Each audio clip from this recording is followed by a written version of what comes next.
In the beginning, there was nothing. And then, bang, AEL was born. Astro's Electronics Lab brings you entertaining, sometimes silly videos relating to electronics for your enjoyment. Follow along with his frustrations and antics and maybe learn something in the process. Greetings, the Astro 30 here, yet again, back with another circuit that is guaranteed to get you arrested for impersonating an emergency vehicle. Just kidding. Here is another 555 timer circuit, using two of them. You could use a 556 to achieve the same thing. This is a Wailing police siren. Now, in the last video I did on a similar circuit, all it was just basically a two-tone siren where it was high for 1 second, low for 1 second. So going or like that basically, which is not like a police siren sounds like. However, this circuit is slightly different and is based on the other circuit loosely. So what we have here is a flip-flop, which with the capacitor value I've got chosen down here of 47 microfarad, its output is high for 2 seconds and then low for 2 seconds. This diode here just ensures we have a stable transition from the high state to the low state and just allows this capacitor to discharge at a much more smoother rate. This capacitor just keeps the 555 timer stable because pin 5 is the control voltage pin. I'll get to this transistor in just a moment. The second IC is configured as a voltage controlled oscillator.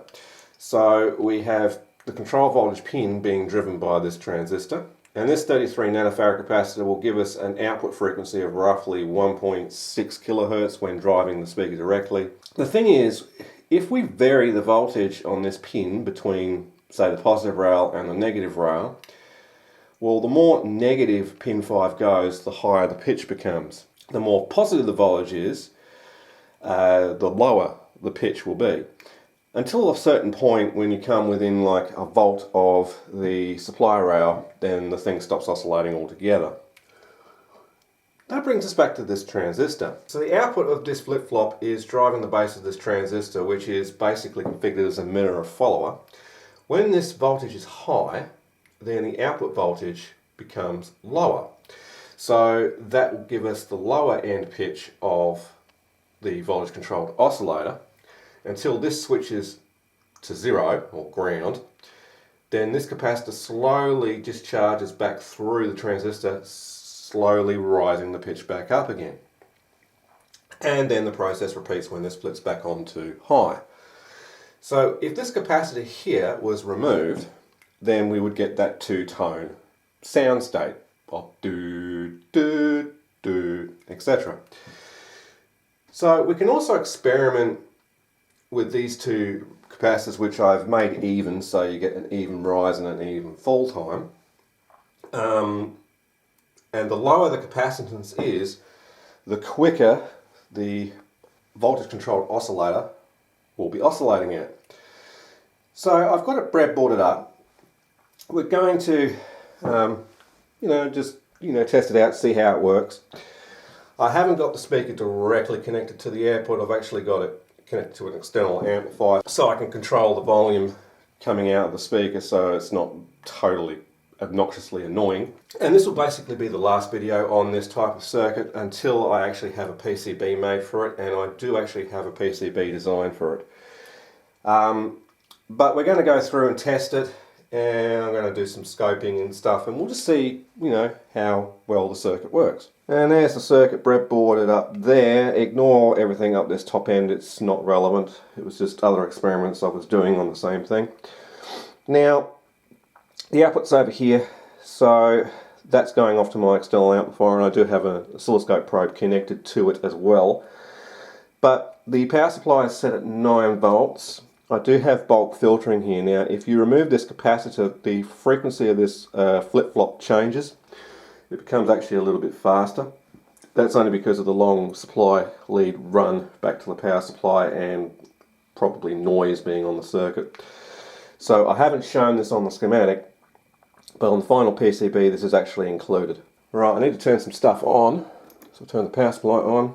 The multimeter turn on, because I'm going to do some voltage measurements as well. I'll make sure the speed is set to high. And the oscilloscope. Nice. Need to turn my output amplifier on. Alright, so let's give it some power.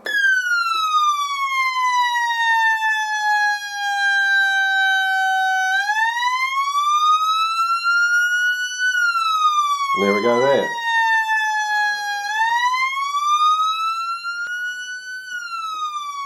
And that's what it should sound like. And so that's what the output looks like on the oscilloscope. As we can see, it's rising and falling, and it's a square wave. However, when the speaker driver is connected, it would look more sawtooth. And as we can see, it's oscillating between 820 to 1.4 kilohertz roughly.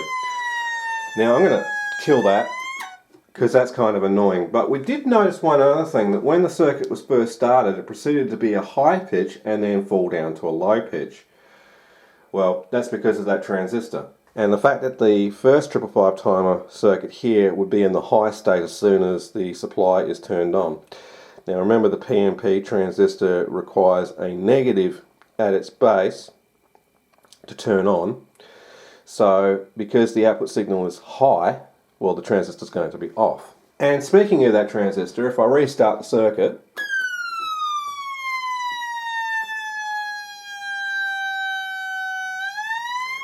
and if I remove this capacitor,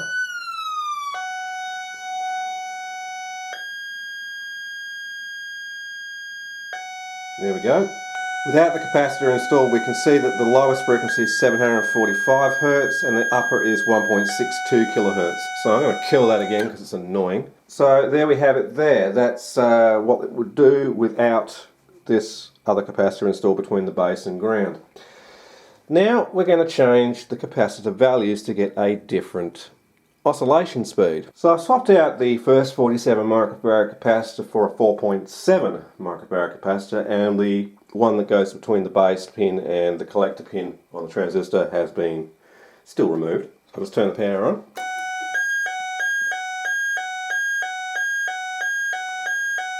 And now it's oscillating so quick that the scope can't actually figure out what frequency it's supposed to be. So we now have the basis of an annoying alarm oscillator. Now if I install this capacitor, same value, 4.7.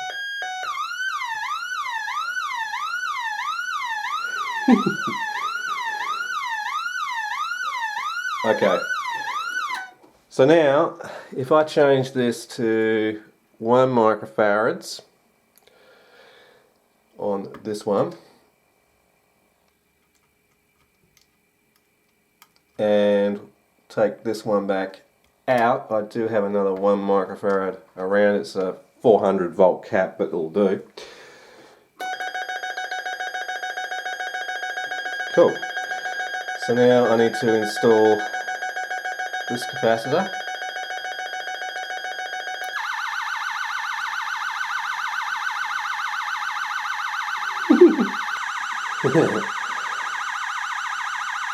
And that's it. Kill that. That's the whole entire circuit and the experimentation fun you can have with it to get various different sounds. You could also change this 33 nanofarad capacitor up here for a lower value and you'll get a lower pitch.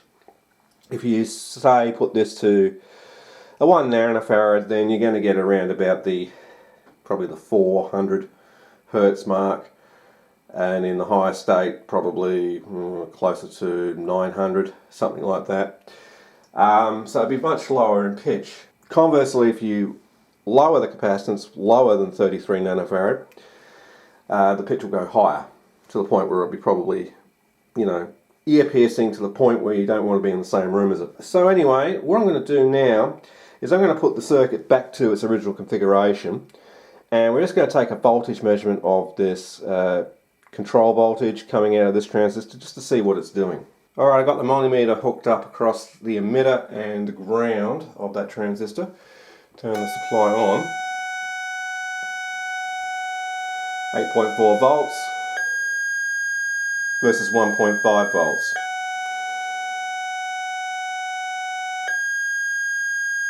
Alright, so we know what the voltage range is there. So it's almost close to 0 volts at the control pin of the IC when the transistor is off. So let me just reinstall that 47 nanofarad, no, not 47 nanofarad, 47 microfarad capacitor that goes between base and ground. And we'll see what the voltage is doing now.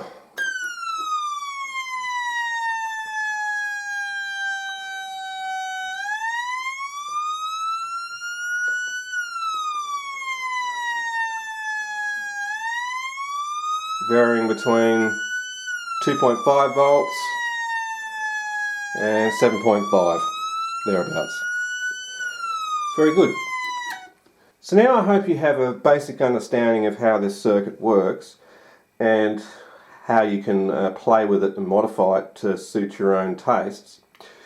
And that's pretty much where I'm going to leave this video here. And I will be making one more final video on this when I get a PCB made. But for now, that's where I'm going to leave it, except I'm going to finish off by actually hooking it up to the speaker directly and just being annoying. Anyway, if you enjoyed this video, please remember to go down below there, like, comment and subscribe if you haven't done so already. And this is the Astro 30 saying, as always, see ya, have a great day.